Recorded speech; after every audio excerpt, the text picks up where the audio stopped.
Hello दोस्तों।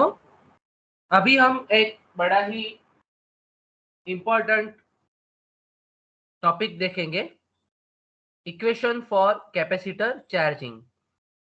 दोस्तों, ये मैथमेटिकल कुछ स्टेप का इन्वॉल्वमेंट है, लेकिन आपके लिए ये समझना बहुत ही ज़रूरी है कि किस प्रकार कैपेसिटर चार्ज होता है और उसके इक्वेशन कैसे डिराइव करते हैं।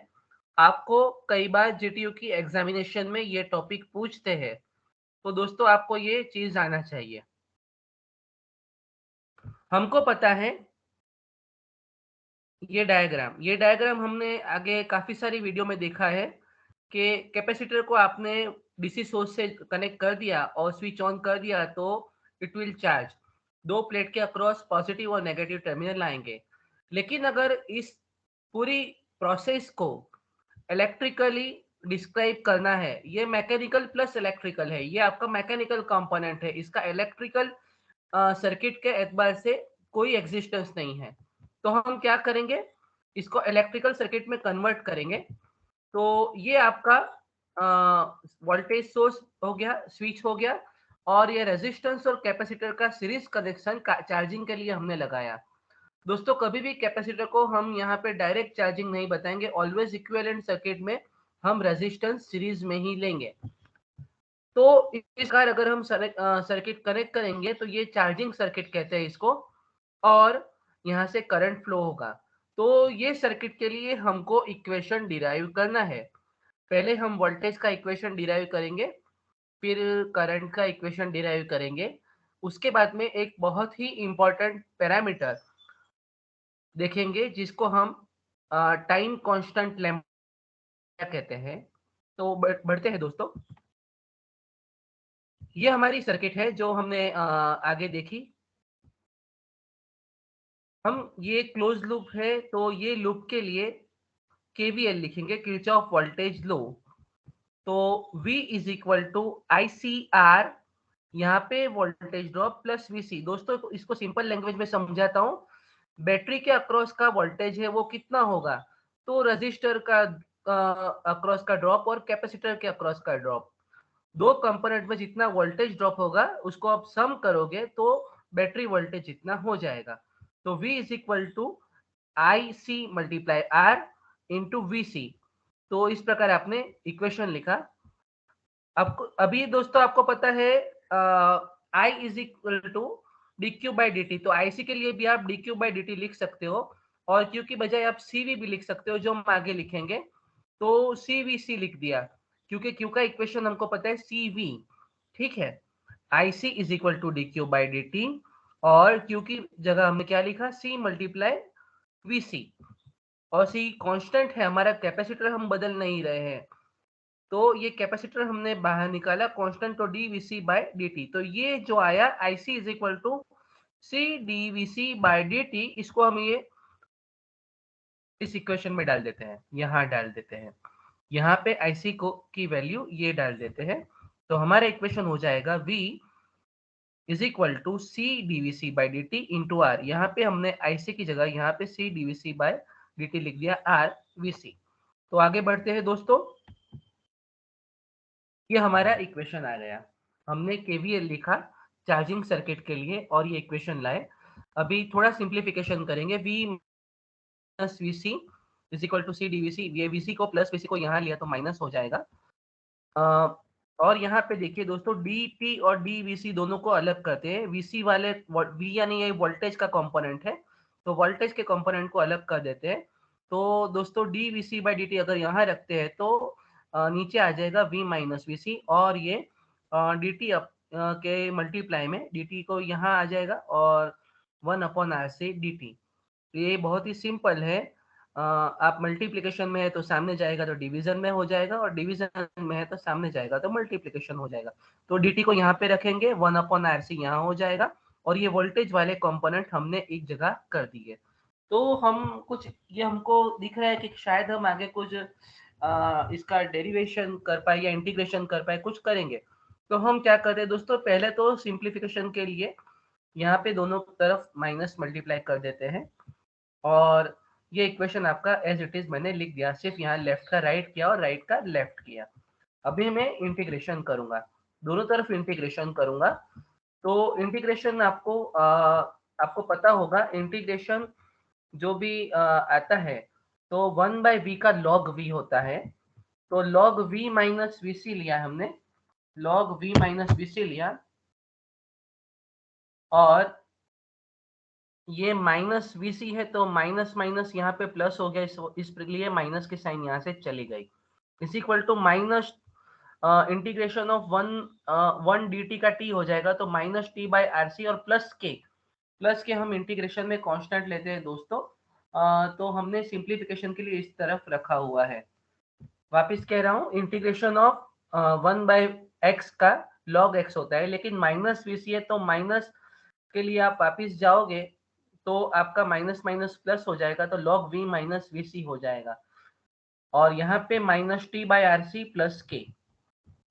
तो अभी हमको k का वैल्यू ढूंढना है। तो दोस्तों आप एक बात समझिए कि t is equal to, T माने समय, टाइम, जब इनिशियल टाइम 0 है तो आपका कैपेसिटर के अक्रॉस का वोल्टेज 0 है, तो वीसी 0 हो जाएगा। तो यहाँ पे हम रखेंगे, तो यहाँ पे रखेंगे तो क्या हो जाएगा, वीसी 0 हो जाएगा तो log v, और t 0 हो जाएगा तो k is equal to log v मिलेगा। यहाँ पे t मैंने 0 कर दिया तो ये कंपोनेंट निकल गया, और vc 0 कर दिया तो log v, तो k का वैल्यू आएगा log v। और इसको वापस ऊपर रख के देखते हैं दोस्तों, तो log v minus vc minus T by R C plus K की जगह हमको मिला log v। हमने देखा कि इनिशियल समय पे जब t इज इक्वल टू 0 है तो कैपेसिटर के अक्रॉस का वोल्टेज 0 है, क्योंकि चार्जिंग हुआ नहीं है। तो अभी log v को इस तरफ लाएंगे, तो log v minus VC minus log v, तो उसको हम लोग को पता है log a minus log b को log a बाई b कहेंगे। तो v माइनस वीसी ऊपर आएगा और इस तरफ ये आएगा प्लस v माइनस v, तो v minus VC divided by v is equal to minus T by R C, और ये e के बेस पे है। तो आप देखें यहाँ पे, तो v minus VC by v is equal to E raise to minus T by R C आ जाएगा। ये दोस्तों आपको मैथमेटिकल मैथ्स में आपने पढ़ा होगा, ये सिंपल कन्वर्जन है, लॉग ई के बेस पे। तो ये जो लॉग ए बेस ई है इज इक्वल टू बी आएगा, तो A is equal to E raise to B आ जाता है। सिंपल यहाँ पे आपको ये ई का बेस लिया हुआ है, तो अगर आपको ये वैल्यू ढूंढनी है तो ये value is equal to E raise to ये वैल्यू आ जाएगा। ये सिंपल कन्वर्जन है, आपको पता होगा। अगर नहीं पता है तो आप इसकी प्रैक्टिस कीजिए, आपके मैथ्स का एक बार रेफरेंस लीजिए। और यहाँ पे सिंप्लीफिकेशन करते हैं, v माइनस वी सी, यहाँ डिवीजन में है, मल्टीप्लाई हो जाएगा v into e raise to minus T by R C. यहाँ पे vc हमको फाइनली ढूंढना है, तो vc is equal to v minus this, v common निकालते हैं तो 1 minus e raise to minus T by R C. तो कैपेसिटर के अक्रॉस वोल्टेज बिल्टअप होता है। अगर ये 0 कर दो, t इज इक्वल टू 0, तो 1 माइनस 1 0, तो इनिशियल समय का वोल्टेज आएगा वो 0 हो जाएगा, और जैसे जैसे समय जाएगा वोल्टेज बिल्टअप होगा। तो ये जो ग्राफ आएगा दोस्तों, ये कुछ इस प्रकार आएगा, इनिशियल वैल्यू यहाँ पे 0, और समय के साथ में v वैल्यू तक हम लोग पहुंचेंगे, v वैल्यू तक हम लोग यहाँ पे पहुंच जाएंगे।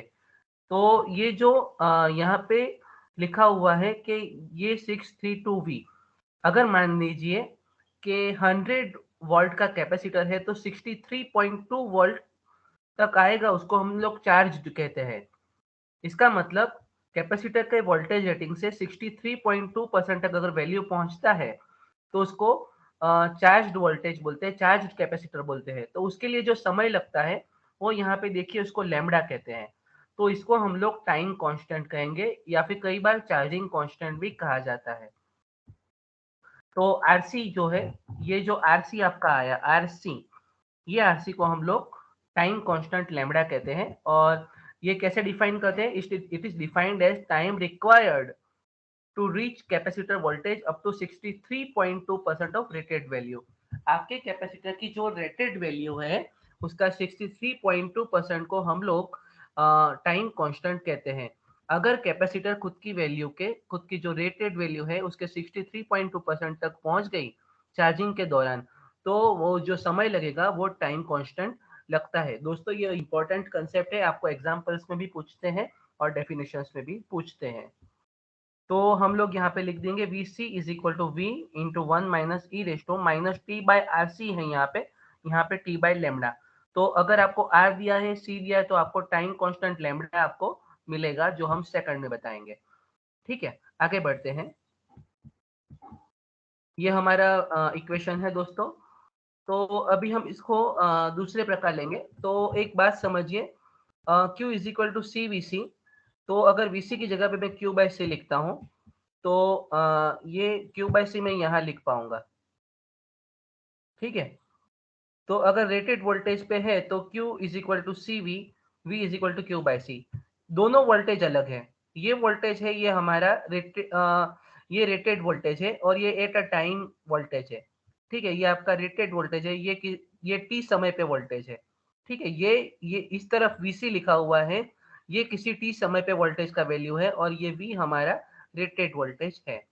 तो हम यहाँ पे इसके लिए स्मॉल क्यू यूज करेंगे और इसके लिए कैपिटल क्यू यूज करेंगे। तो small Q by C is equal to capital Q by C is into 1 minus e raise to minus T by lambda. दोनों तरफ से सी कैंसिल हो जाएगा तो क्यू आएगा। ये हमारे को मिलेगा Q is equal to capital Q into 1 minus e raise to minus T by lambda. अभी डिफरेंशिएट करते हैं, क्योंकि हमको पता है D Q by D T I होता है, हमको आई में इक्वेशन, करंट का इक्वेशन देखना है। तो D Q by D T is equal to D by D T of whole this equation. ठीक है, अभी आपका क्यू कांस्टेंट रहेगा, क्योंकि रेटेड वोल्टेज बदलना नहीं है, रेटेड वोल्टेज सेम रहेगा। और ये आपका D Q by D T, इसको आईसी, किसी टी समय पे कितना करंट फ्लो हो रहा है, इसको आईसी कहेंगे। तो क्यू कॉमन निकाल दिया, और यहाँ पे इसका डेरिवेशन करेंगे, डिफरेंशिएट करेंगे, तो D by D T minus D by D T of e raise to minus T by lambda. E raise to X, एक एक्स का ई रेस टू एक्स ही होगा, लेकिन मल्टीप्लाई जो माइनस टी बाई लेमडा है वो आपको लिखना पड़ेगा। डी बाई डी टी ये 1 है, ये 0 हो गया। ठीक है, 1 कांस्टेंट है दोस्तों, तो यहाँ इसका D by D T differentiation 0 हो गया। माइनस माइनस 1 बाई लेमडा आगे आ गया, और E raise to minus T by lambda. मैंने आपको बताया ई रेस टू एक्स का ई रेस टू एक्स ही होता है, लेकिन E raise to minus T by lambda है, तो माइनस 1 बाई लेमडा आपको आगे लाना पड़ेगा।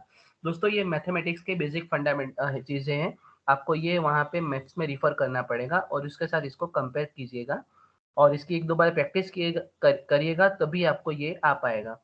तो यहाँ पे सिंप्लीफाई करते हैं, Q multiply minus minus plus हो जाएगा, तो Q multiply E raise to minus T by lambda divided by lambda.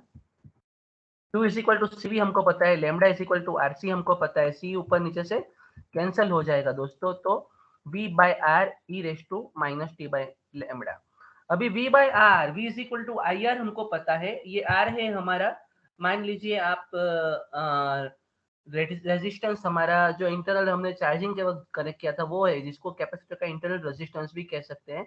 और V इज इक्वल टू हमारा वोल्टेज है, V बाई आर ये मैक्सिमम वैल्यू ऑफ करंट है।